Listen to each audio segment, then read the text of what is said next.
Hello everybody, my name is Aceface. We're here in Nullsec. We're in the system owned by WeForm Volta, and I wanted to do some Abyss testing here. That's because here in Nullsec, stuff in general in the market tends to be a little bit more expensive than it would otherwise be in HiSec, just because it's harder to bring stuff here usually. I mean, sometimes stuff can be even cheaper here because maybe some faction modules, they're easier to come by all the DED sites, so you're sort of getting them fresh here, but generally speaking it's a bit more expensive. So what happened is that I was thinking of doing an Abyss test in terms of my T5 Electric Gila, and even though it's very cheap, it costs 660 million ISK last time I checked in G2. We can check what it is valued at now. If we paste it in here, paste, you can see here, sell value, oh, 640 million even, it's very low. Okay, so if we were to buy this here though, it is a little different situation. Let's check if there are any filaments left, because we want to have filaments to be able to run these. Chaotic dark and chaotic fires to move. That's not good because we're not able to buy these filaments. So because stuff is a bit more expensive here, I wanted to see how far could we push this Gila. So I was thinking of taking this X-type shield booster and putting an A-type one. Now that is actually going to make quite a bit of a difference in terms of our tank. If we go here, A-type large shield booster, Pith A-type, we get 191 to 177, so we get like 13 HP just cut off like that. The only difference is we get some more CPU, otherwise our capacitor is the same, so we're not actually gaining anything in terms of like capacitor or newt resistance. So that's unfortunate, but that's just the way it is.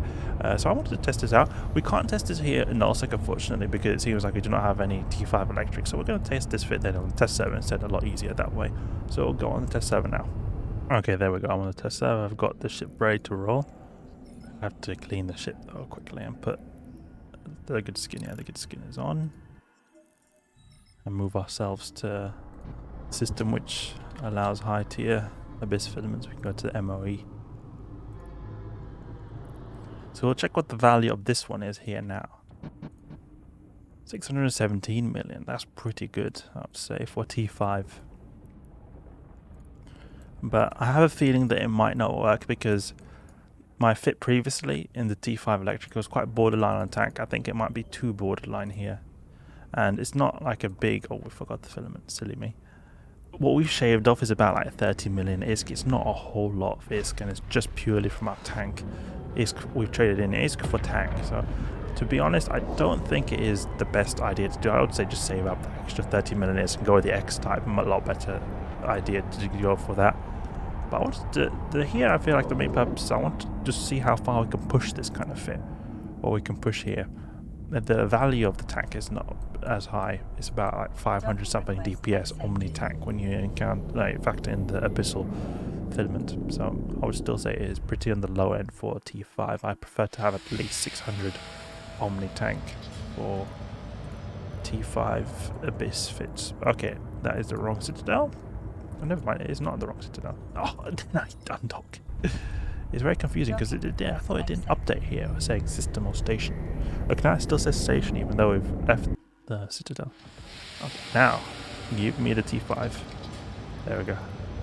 Okay, let's take this T5 filament and enter the Abyss. Okay, so Drekavax. These guys take a bit of time, but they're not usually that threatening. Got one kicking right there, but it's not the whole world. Split these drones up a bit, and we can continue to shield boost because we've got plenty of capacitors here, 28 gigajoules a second. Tank is pretty decent, pretty good actually. All these Drekavax shooting me at once doesn't really seem to shake the ship.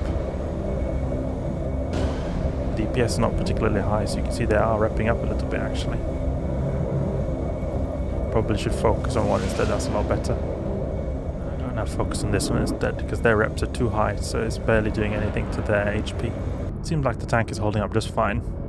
Main thing here is DPS, I feel, that is taking a bit of time to chew through them, but Drekavax do also take a bit of time since they're pretty tanky boys. Oh, we've lost a drone. Lost a drone. That's not good. They usually lose Gila drones. They're usually very solid. Kikimora is the culprit here. You can see he is not locking up anything. He attacked our drones. Okay, all significant trigger loudness taken out. There's just a couple of Damovics left. Come on, infiltrators, take those guys out. Let's return drones to the drone bay and go to the next room. Just over 5 minutes, that's a really good time. So even though the main thing that I would say is the downside of the ship is its ability to kill stuff, it takes a lot less time to kill stuff because it's only got one damage module. The main objective here though is to test the tank. Oh, it's not a good site to test the tank actually because we got minus 50% EM resist. We'll try to make the best of this. This devoted night wave can be quite deadly, so we'll give it a go. Because these guys can pump out a ton of damage in the electrical side since they do a lot of EM damage. We also have low EM damage by our default as well. We'll just have to go and blitz these devoted knights. The majority of the DPS is in those guys. Take them out, then the DPS is gone. Just sort of skirt around these frigates, because these frigates provide a lot of additional DPS as well. Could also consider to overheat our hardeners. Let's go for this one, good. One taken out, 2 to go. Oh, we've got even automatic suppressors all over the place. Medium, no, it's still only one of them. I thought it was multiple ones because I felt like the sound initiated multiple times. It could maybe be the camera angle sort of initiates the sound effect. Okay, good. Our shields are holding really well actually. Nice. Okay, last devoted knight. Check what kind of EM resist we've got. 52%, not a whole lot. Seems like it's going really smoothly. I think we destroyed them also pretty quickly because Sancha have usually low EM resist in their shields. The shields are their biggest HP pool, I believe. So it's good in the electrical side plus EM drones. So if we were to have minus 70%, we would destroy them even quicker as well. So even though we would have less tank, they would also have less tank as well. That will be extra significant on these guys. Okay, so we should actually recall my drones. They are taking a little bit too much damage for my liking.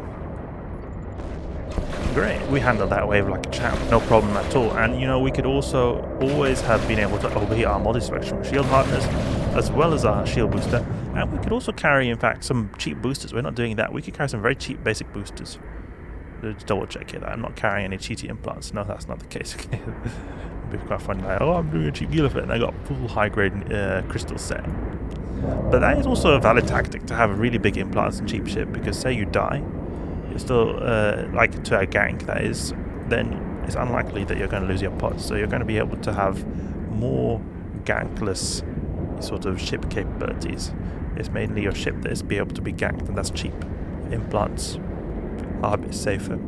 So you're going to have an OP ship that is not going to be able to be as big of a hit if you get ganked. Great, okay, let's recall these drones.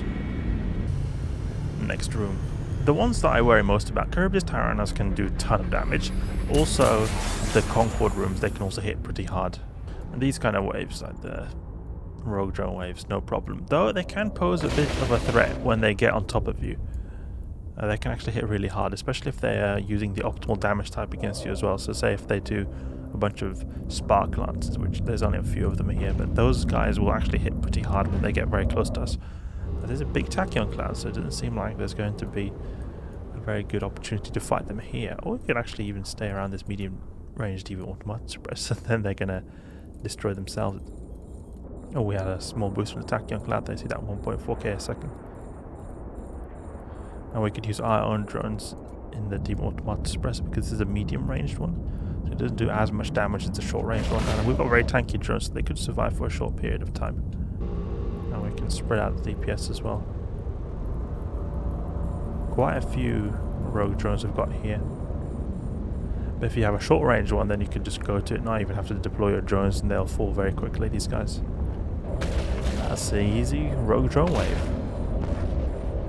We can just get back to the transfer conduit now, since there's not really much threat left due to the thanks to the deep automatic suppressor helping us. Great. Easy, easy. So this went really smoothly. We would need to test this out against other waves to make it be a more tried and tested, knowing that it is able to handle it.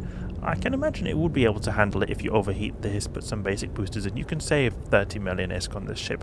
But in my opinion, I feel like the extra tank bonus you get from the X-type shield booster is worth it for the price. Like, the price difference is not at all particularly big. Like, you're getting about 5% increased total ship and fit cost.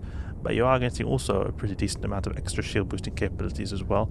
And I think that is really worth it, just investing in that module, because you could always perhaps build up on that module as well. If you were to, say, upgrade your ship as well, you can also do that. You know what would be also quite fun? It would be very cool to see a very cheap T6 Abyss fit. The problem with that is that there, the constraint is not the tank, because in T5 here, our main constraint is tank. Like, we just want to be able to survive. If we're able to survive, it's no problem. And you can tell this by the fact that we've only got 1 damage mod. Like, we don't have to worry too much about time. Time is no issue.